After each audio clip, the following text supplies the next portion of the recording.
he's talking about. There's more footage. There's 140 hours that he has, and each episode was only maybe an hour, I think. There's 4 episodes, so there's at least 130 something more hours that he hasn't edited or produced. For some reason, Diddy, around the time of his arrest, thought, I know what I'm going to do. I'm going to be exonerated later, so I'm going to film all this, and then I can use it in my big comeback later when I'm not in jail. Didn't work out the way he thought, and it turns out he went to jail for a few years. All right, he didn't get the full amount, but he still got a few years. And 50 Cent somehow managed to pay for the footage off of the videographer. Probably Diddy's worst nightmare, this. It's got to be up there. Now, we're going to get into what's in the actual documentary, and hell, it's something. Anything that surprised you from that footage?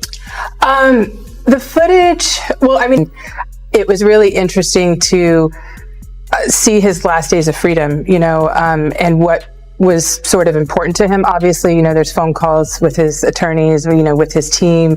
It was very interesting to watch a man who's known for his brand presence. He has a really amazing knack for marketing and all of that, and how he was sort of taking that into account and how he was coming off to the public, in the days leading up to his arrest and indictment. Like 3 or 4 pictures in the documentary that I've seen of myself.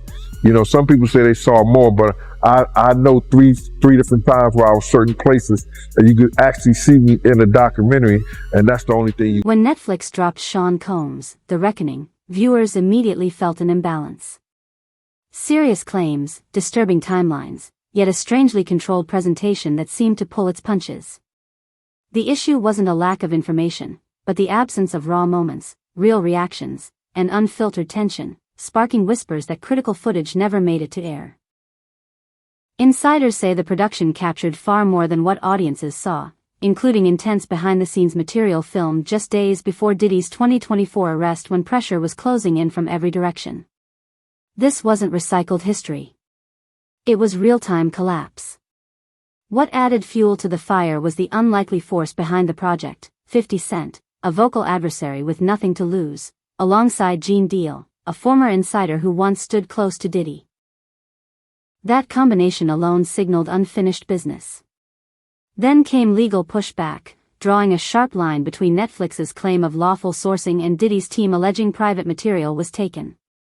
Meanwhile, 50 Cent continues to suggest the public has only seen a fraction of the truth. For some reason, Diddy, around the time of his arrest, thought, I know what I'm going to do. I'm going to be exonerated later, so I'm going to film all this, and then I can use it in my big comeback later when I'm not in jail. Didn't work out the way he thought, and it turns out he went to jail for a few years. All right, he didn't get the full amount, but he still got a few years. And 50 Cent somehow managed to pay for the footage off of the videographer. Probably Diddy's worst nightmare, this. It's got to be up there. Now, we're going to get into what's in the actual documentary, and hell, we need the core theme to be, you didn't do anything wrong.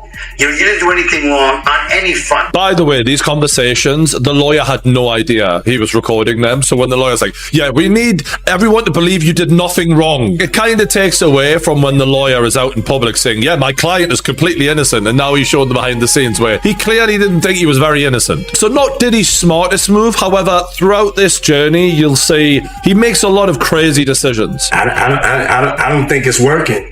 I listened. I've been a superb client, as you said. I jumped on the plane. I'm coming to New York, but I'm just running around waiting for a shoe to drop. He's shitting himself right now, in case you can't tell, and he really doesn't look good. It's the middle of September, and there's still no indictment. Bro, then you have to have a spokesman. You have to have some sort of comms to constantly be pushing that, Mark. Because you may just be the person that you just may watch CNN. You know what I'm saying? And there's 9 billion people in the world, and 7 billion of them is on Instagram and TikTok. He's basically trying to get control of the narrative. That's what he's really worried about. He wants public perception to be, this was all bullshit. Unfortunately for him, we'd all seen the CCTV of him beating the shit out of Cassie, so we know you're not a good guy, man. That's out there. A statement from your solicitor is really not going to change that. We have to find somebody that'll work with us, whether they from this country or from another country. It could be somebody that has dealt in the dirtiest of dirty business of media. in propaganda. We need to brainwash the motherfuckers right now, and we need people who are used to working with the dirtiest of dirty, because that's what he is, and he's admitting it. How could you let this footage fall into the hands of 50 Cent, my guy? And honestly, it always comes down to money with Diddy, because Diddy didn't get rich just because he was, clever in music. Diddy got rich because he robbed people all the time, and him not taking care of the people around him, it just comes back to bite him a million times over. It's like we have a movie, you're speaking this language, and you know what I'm saying, we need subtitles, and we're not providing the audience with subtitles. And I invited you to this movie, and you in this thing, you don't know what's going on. You just see, you just see the images, quickly. Now it has a whole life of its own. I gotta say, this whole doc was edited well. When you just see the pictures and they cut to the CCTV. Well done, 50. You nailed that, son. If you're going to take him down in style. So you get a clear window from the jump here into Diddy's psyche. He doesn't give a about Cassie or any of these girls. He doesn't give a about anyone. It's save yourself mentality, and it's crisis mode. And you can see on his face, he's got a problem. This is at an all-time high of his taking, surely, because he is stressed. The most explosive footage is said to come from the final stretch before Diddy's September 2024 arrest. And it paints a picture of someone fully aware that the endgame was approaching. This wasn't denial or confusion. It was recognition. Cameras allegedly tracked him through tense meetings, urgent calls, and guarded moments never meant for public eyes, including one now infamous hotel room recording where he speaks with his lead attorney on speakerphone. His tone is calm but heavy as he admits they're not holding ground or buying time.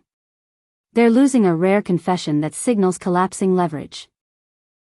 From there, the discussion reportedly shifts away from legal strategy and into image control, focusing on shaping narratives, influencing perception, and leaning on specialists known for operating in the shadows of media influence. That context explains. 50, how'd you get it, and what does that scene show? Well, you're a journalist, Avi. Avi, you would not disclose your sources. We usually don't. Yeah, but I got it. Yeah. What he said.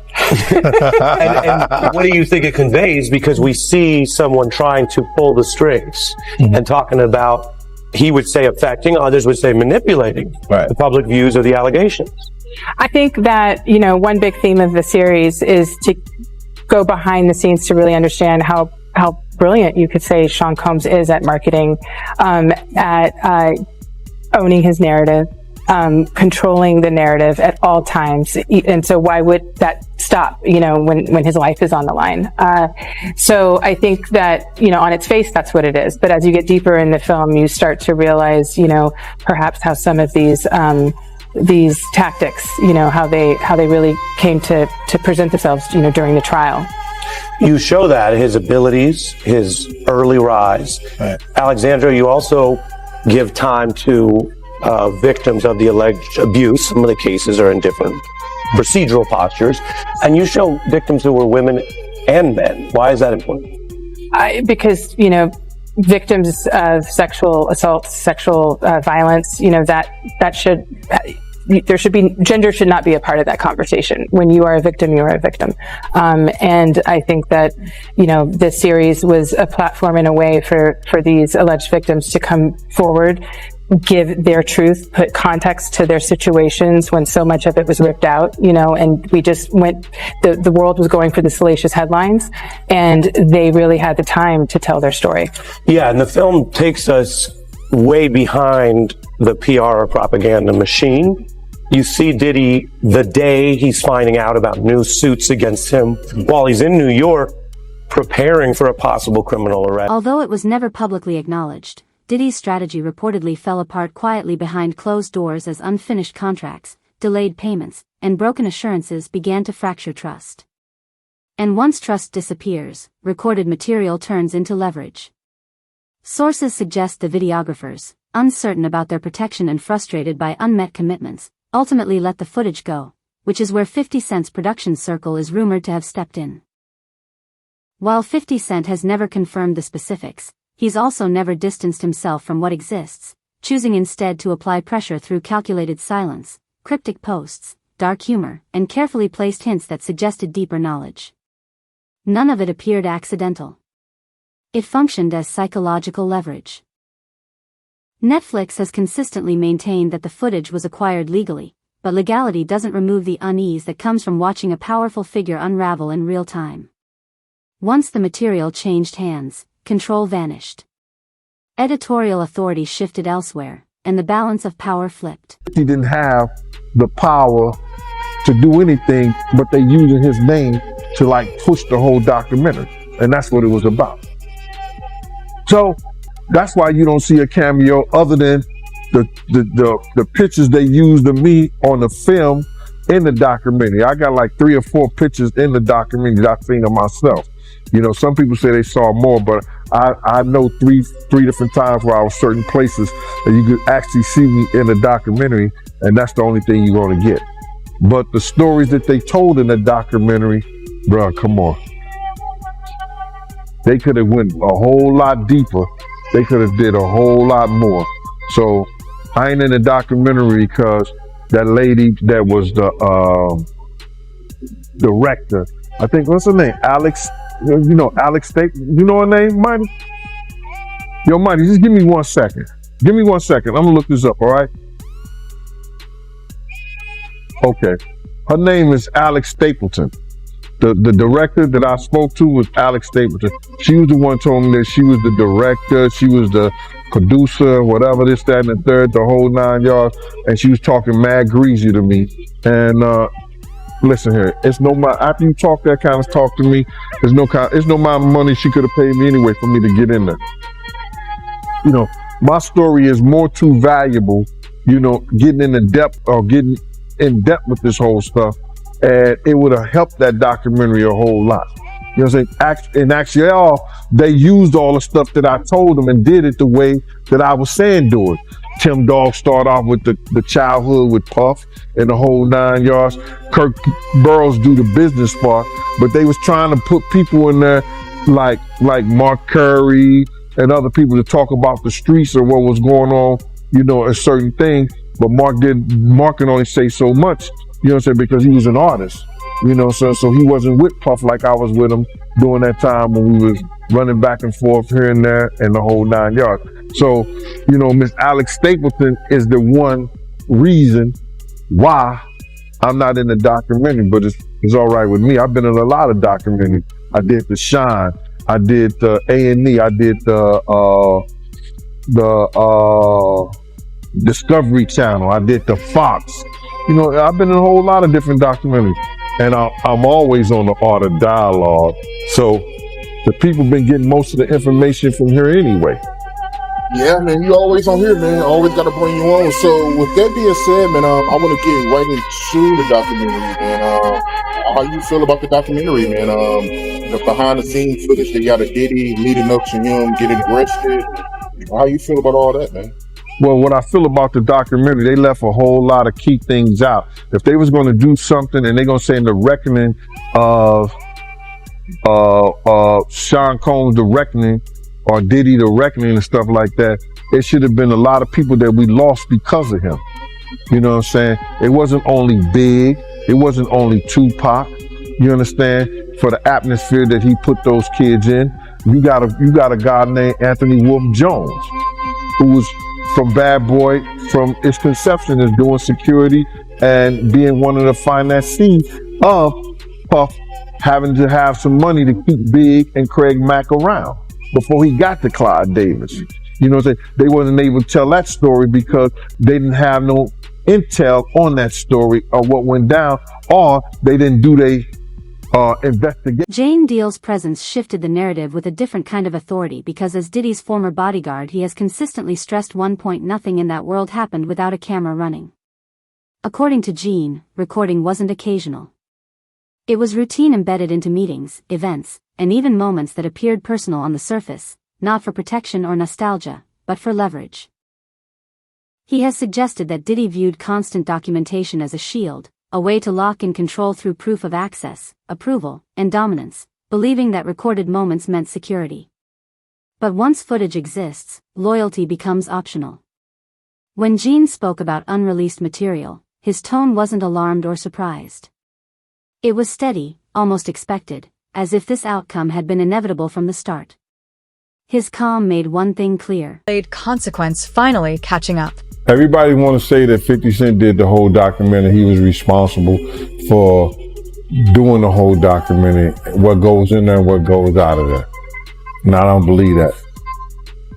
And I don't believe that he's responsible for everything that goes in there. I don't believe he's responsible for everything that goes out of there. Guys want to say that he's snitching, you know what I'm saying, because he's telling his truth about what went down and what he saw or what he heard or whatever like that. I don't know how to love my enemy. And if I gotta put out the truth about something that he was doing and is wrong, and that was wrong, I don't have no problem with that shit. Not a problem at all. Keep doing it. Maybe enough men come out and speak out on some bullshit. You know what I mean? Yeah, and they're saying that Diddy's family is preparing $1 billion lawsuit over this documentary. I think they dropped it already. I don't think they ain't gonna have a chance, because before you put something out like that, they're gonna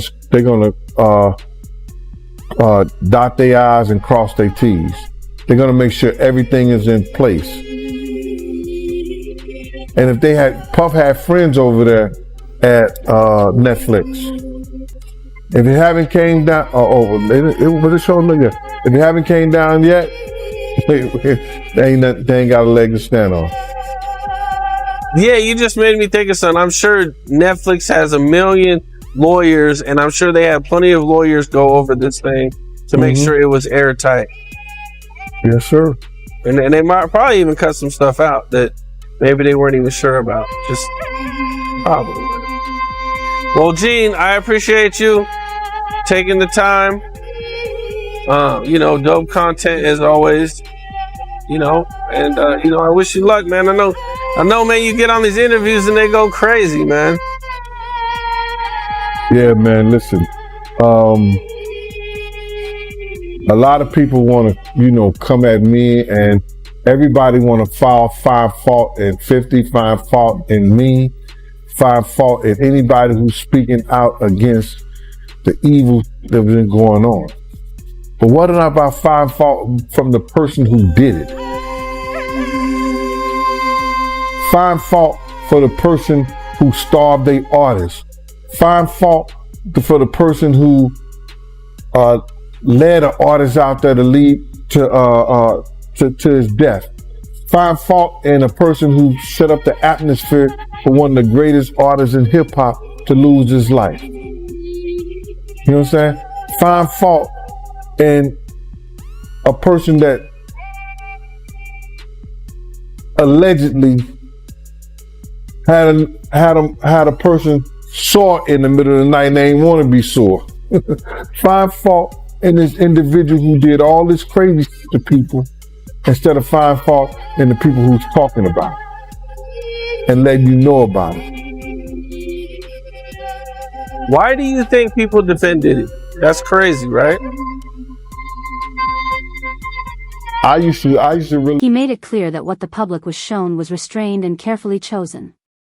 While far more exists that could completely reshape how this situation is understood, and that claim carries weight because Gene wasn't observing from a distance. He was inside the system and watched it operate firsthand. When he says the cameras never stopped, it reframes everything, suggesting the documentary didn't uncover hidden truths so much as crack open a door that was always there with far more unsettling realities behind it.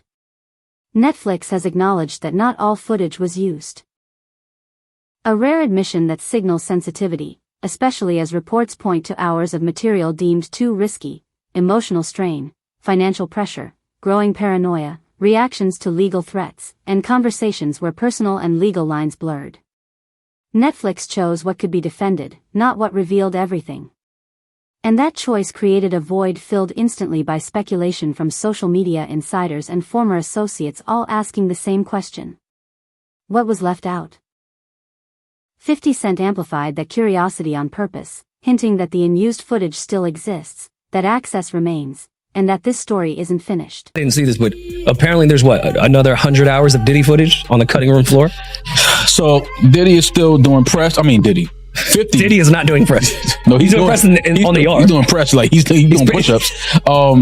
No, 50 is still doing press, and obviously with the success of the Reckoning documentary, he's talking about this more footage. Is 140 hours that he has, and each episode was only maybe an hour, I think. There was 4 episodes, so there's at least 130 something more hours that he hasn't edited or produced. And he's saying that he may put it out on YouTube just to put it out there, like on his 50 Cent Devo page.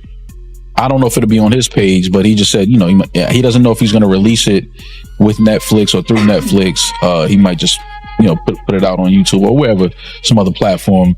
But the one thing that he said that was interesting is, he said, because you see people out here trying to, say, oh, the documentary can paint a narrative, this and the third. And his words were, if you see the rest of this footage, there will be no more, kind of like, oh, you can paint this narrative. It's pretty clear cut. The things that are being said in the documentary, the things that he still can't believe Puff, because he says that a lot. Like, he can't believe Puff actually recorded all of it. Yeah. But I mean, so why does 50 not put that? If it's that damning and that crazy, why not put it in the doc? I don't know why. I don't know why he didn't put it in the doc. Maybe, the stories, maybe he had more people that he would need to interview and have sit down for the documentary to kind of go through those stories that are in there. It could be a number of reasons, but the fact that he has over 100 hours of footage of, personal footage and things like that leading up to the case, because the story is Puff felt like he was going to win the case. Yeah. And that this was going to be footage for his documentary that he would have released. The redemption. After the trial was done and things like that. So, the amount of things that he probably was recording, just going off of the fact that he felt like they were going to win the case. Yeah. This is my footage and these guys aren't going to put it out. Yeah. Like, all the crazy we're going to take out. Right. But I mean, even I did see who I think was the director of what Diddy was trying to do had mentioned that he was on vacation or was out of town and had someone fill in for him. And that's the only footage that made it to the doc because that guy sold it. So maybe that director didn't pay the person to fill in, so he owned the footage and was able to give it away. But maybe all this other footage, 50 doesn't have permission to put out.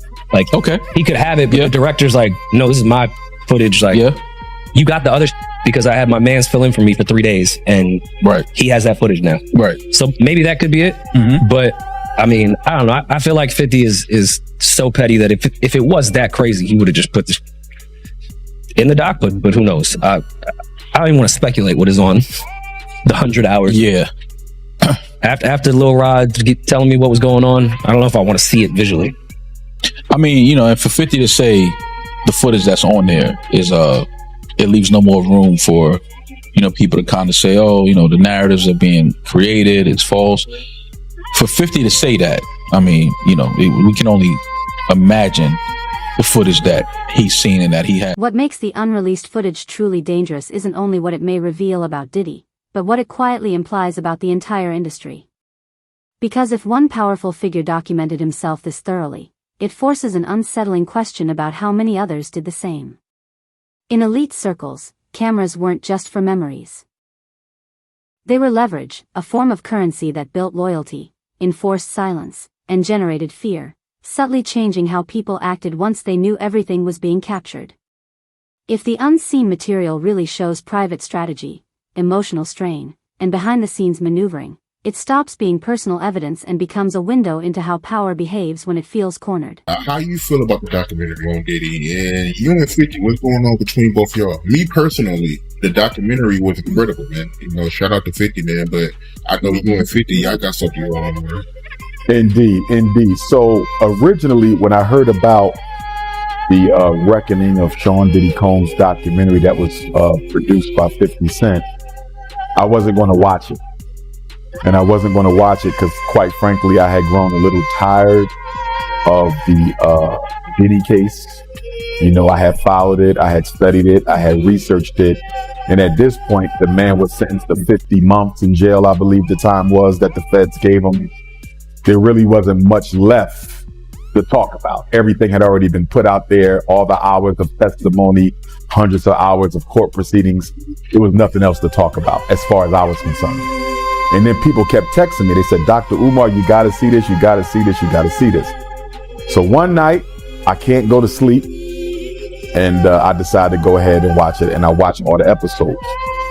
I will say that it appeared to be very well researched from the point of view that 50 Cent wanted to portray. I don't think it was balanced in that you didn't hear anything positive at all about the man, when in fact, despite the horrendous deeds, which cannot be excused at all, I still think it would have been a little bit more credible if it was a little bit more balanced. But with that being said, the documentary was done. And after watching it, well, the first thing I'm going to say is 50 Cent does a good job with documentaries. Putting the fact that I did not appreciate a black man kicking another black man who's already down, putting that to the side, he did a good job with the documentary. Like, I could see 50 Cent doing more of these.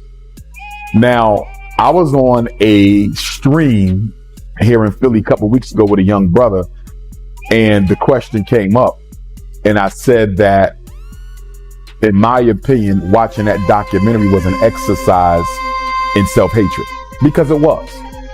Whenever black people tear down black people, especially when they've already been torn down, it's self-hate, because we never show that energy with no other community. We have been done wrong so much and so often by Caucasians, and yet we never do a documentary on them. Do you realize, Art, there hasn't been a single documentary done on the police who have unalived all of these innocent, unarmed black people?